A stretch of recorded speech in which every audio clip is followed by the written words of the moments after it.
চোখটা খুলেই যদি দেখি এরকম রক্ত পড়ে আছে, কার না মাথাটা ঠিক থাকে। এ দেখো এখনো ঘুম থেকে উঠে দরজাটুকুও খুলিনি, আর দেখছি এরকম সামনে রক্ত পড়ে আছে। আরে না না, রক্ত না, আমিও ভেবেছিলাম এটা রক্ত, কিন্তু রক্ত না। সো হ্যালো বন্ধুরা, good morning, welcome back to my channel happy DP family. তোমরা সবাই কেমন আছো? আশা করছি সবাই খুব খুব ভালো আছো। আমি আমার ফ্যামিলির সবাই কিন্তু খুব ভালো আছি। আমি পাপিয়া চলে আসলাম নতুন সকালে একটা নতুন করে সুন্দর একটা ব্লগ ভিডিও নিয়ে ঠিক তোমাদের সামনে। আজকে ঘুম থেকে উঠে দেখছি আলতা শিশিটা নিচে পড়ে একেবারে সারা ঘরময় হয়ে গেছে। আমি তো ঘুম থেকে উঠে এক কথায় থতমত খেয়ে গেছি যে যা বাবা, এই আবার কোথা থেকে আসলো এরকম রক্ত এইভাবে। তো সেই কারণে তারপরে দেখলাম যে না, আলতা শিশিটা উপর থেকে পড়ে গেছে, তো পড়ে গিয়ে এরকম সারা ঘর ছিটিয়ে গেছে। তো তার জন্য একটা থলে এনে সেটার উপরে দিয়ে রাখলাম যাতে করে আলতাটা মানে পুছে যায়।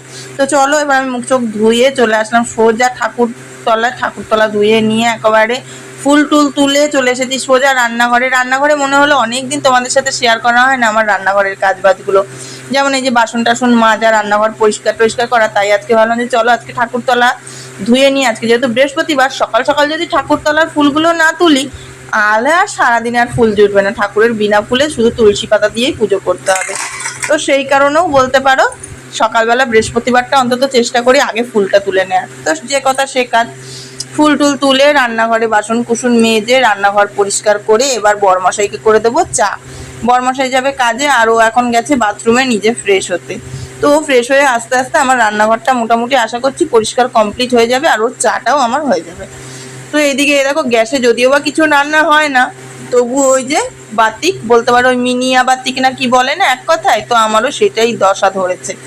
গ্যাসে রান্না না হলেও প্রত্যেকদিন নিচ উপর গ্যাস সমস্তটা মাজাটা আমার যেন অভ্যাস হয়ে গেছে। তো এদিকে দেখো গ্যাসে চা বসিয়ে নিয়ে চায়ের জল দিয়ে চিনি দিয়ে চার জলটা ফুটুক, আমি এদিকে রান্নাঘর এমনি ঘর সমস্ত ঘর বাড়িটা ঝাঁটিয়ে নিয়ে দুয়ারে জল দেওয়া হয়ে যাবে। প্রত্যেকদিন এইটাই আমি করি, ডেলি রুটিন। প্রত্যেকদিন সকালবেলা এটা করার চেষ্টা করি, কিন্তু এক একদিন হয়ে ওঠে না। প্রত্যেকদিন যে বলবো যে একেবারে একই দিনে একইভাবে কাজ হয় সেটা বলবো না, সে কথাটা ভুল। এটা কাউরিরই হয় বলে আমার মনে হয় না। এক একদিন একটু গাফিলতি পড়েই যায়। তারপরে এ দেখো ঘর দুয়ার ঝাঁটিয়ে দুয়ারে জল দিয়ে চলে আসলাম সোজা বরমাসের জন্য চা নামাতে। এদিকে আমার চা ফুটে গেছিলো, চা হয়েও গেছে। আর এদিকে চা নামিয়ে ওই যে বরমাসিকে দিয়ে দিয়েছি, ওইদিকেও চা খাচ্ছে। বিকালবেলা জামা কাপড় তুলে যদি না রাখা হয় না না, সারা বারান্দায় দেখো এরকম হয়ে যাবে ঝুল ঝুল ঝুল ঝুল, মানে জামা কাপড়গুলো ঝুলবে। দেখতে এত বিরক্ত আর মানে অসহ্য লাগে কি বলবো। আর ওইদিকে মেয়েটার কতবার ডাকলাম ঘুম থেকে, ওট ওট ওট, ওরা অঘরে ঘুমাচ্ছে ভোরবেলার মতো। ওরা এখন মাঝরাত্রি আমার মেয়েরা। এদিকে বরমাসে চা খেয়ে বেরিয়ে গেল কাজে। বাবা আমি এবার একটু পাখার নিচে বসবো 5 মিনিট পাখার নিচে না বসে পারবো না, প্রচুর গরম। সকালবেলা ঘুম থেকে উঠা দিয়েই গরম, কী করে হবে। এবেলা ওর উঠে পর, ব্রাশ করে খেয়ে নিয়ে বইটা নিয়ে বসে যা, উঠে পর। তারপরে শুরু হয়ে গেল প্রত্যেক দিনের একইভাবে ডেলি রুটিন। ওই দিককার ঘর বাড়ি ঝাঁটিয়ে নিয়ে লাস্টে গিয়ে এই দিকের ঘর বাড়িটা ঝাঁটাই। সকালবেলা ওই যে সামনে যে আমাদের মেন গেটটা দেখছে, মেন গেটের দুয়ারটা ঝাঁটিয়ে নিয়ে জলটা দিই বরমশাই কাজে যাওয়ার আগে। আর এই দিককার ঘর বাড়িটা প্রত্যেক দিনই চেষ্টা করি ধীরে সুস্থে ঝাঁটানো। তো যাই হোক, এদিকে মেয়েও ঘুম থেকে তুলে দিয়েছি, মেয়ে ঘুম থেকে উঠে পড়েছে, কিন্তু এখন ওর শরীরে আলস্যি কাটেনি। তো ওইদিকে একটুখানি হালকা করে বকুনি দিয়ে নিচে নামিয়ে দিলাম। আর এবার আমি বাসি বিছনাটাকেও গুছিয়ে নিচ্ছি, যাতে করে এবার আমি ঘরটা মুছবো আর আমার ঘরে যেন এখন আর ঢুকতে নাই হয়। আর ওই যে আমার অভ্যাস, বাসি বিছনা ঘরে থাকলে একদম ভালো লাগে না। তো সেই কারণে প্রত্যেকদিন বিছনাটাকে একেবারে পরিপাটি করে গুছিয়ে নামার চেষ্টা করি। সকালবেলাটায় মেয়ের বানায় অন্য একটা টিফিন করলাম। মেয়ে বলে মা রোজ সকালে দুধ বিস্কুট ভালো লাগছে না খেতে। তাই আমি বললাম তাহলে চল দুধ দিয়েই আজকে সকালবেলাটা সিমুই করি, তোরও খাওয়া হয়ে যাবে আর এদিকে আমারও তাহলে হয়ে যাবে, দুই মা মেয়ে দুজনে একই হয়ে যাবে। তার জন্য এই যে কথা সে কাজ, সিমুই বানিয়ে নিয়েছি।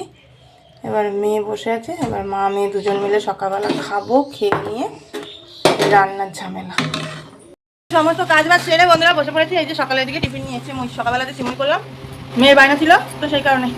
আর মা মেয়ে দুজন মিলে সিমুই খাবো, খেয়ে নিয়ে এখনও কাজ হচ্ছে কি, এখনও যাবো পাড়ায় একটা দিদির বাড়িতে পাকাটি আনতে। পাকাটি শেষ হয়ে গেছে, পাকাটি শেষ হয়ে যাওয়ার কারণে আমি উনুনে ঠিকমতো রান্না করতে পারছি না।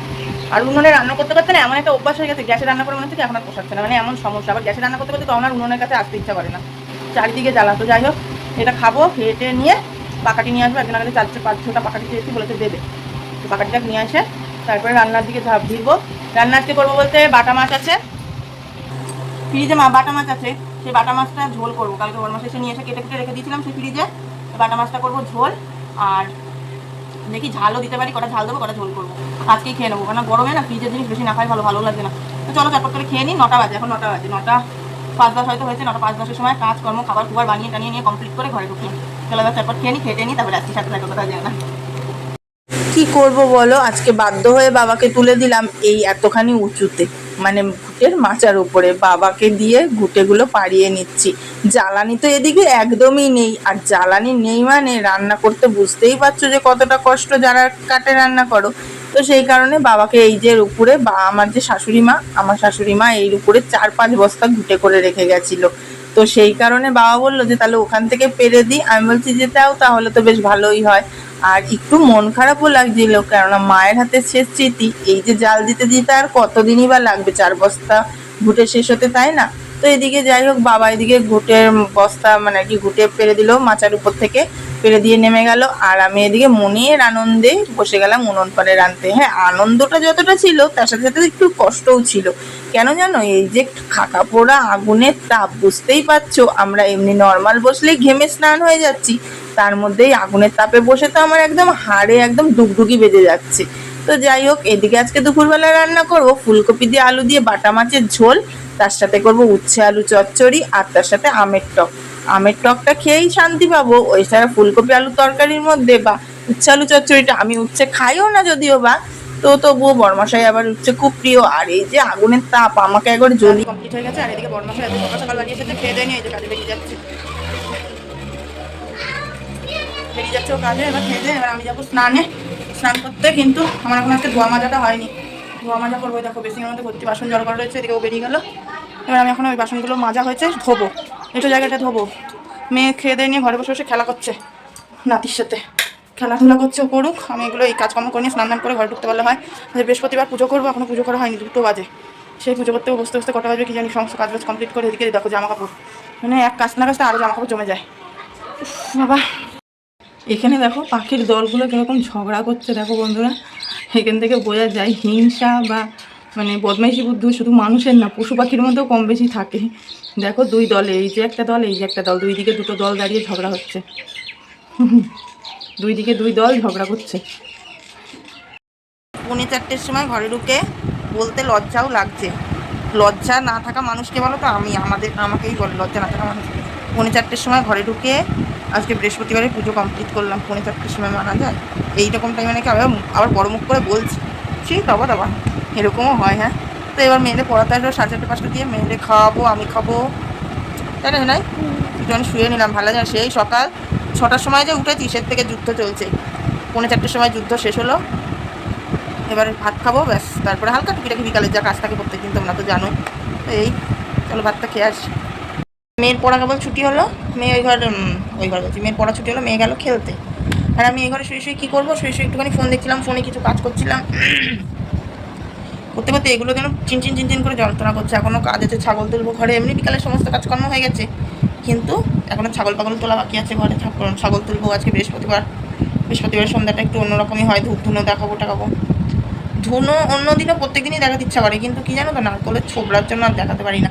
আমার শাশুড়ি মা গল্প করতো, আমাদের শ্বশুরবাড়িতে নাকি 37টা নারকল গাছ ছিল। 37টা মানে বুঝতে পারছো, প্রায় 40টার মতো। তো সেইখানে দাঁড়িয়ে এখন একটাও নারকল গাছ নেই। দুটো নারকল গাছ আছে, তাও ছোটো কেবল ফল হচ্ছে। মানে এমন একটা ব্যাপার। কথা বলেন আজ রাজা কালচে ফকির, নারকল গাছগুলো আমাদের বাড়ি সেরকম অবস্থা হয়ে গেছে। এবার সন্ধ্যের অনেকটা পরে চলে আসলাম তোমাদের সামনে সন্ধ্যার একটুখানি টিফিন করতে। ইচ্ছা করছিল খুব কালকে থেকে এই যে গোলা রুটি, আর তার সাথে একটু লিকার চা খাবো। চাটা তো খাবো না, রুটিটা ভিজিয়ে খাবো। যেহেতু আমি চা খাই না, সেহেতু রুটি আজকে নতুন করে আর চা খেয়ে নেশা বাড়াবো না।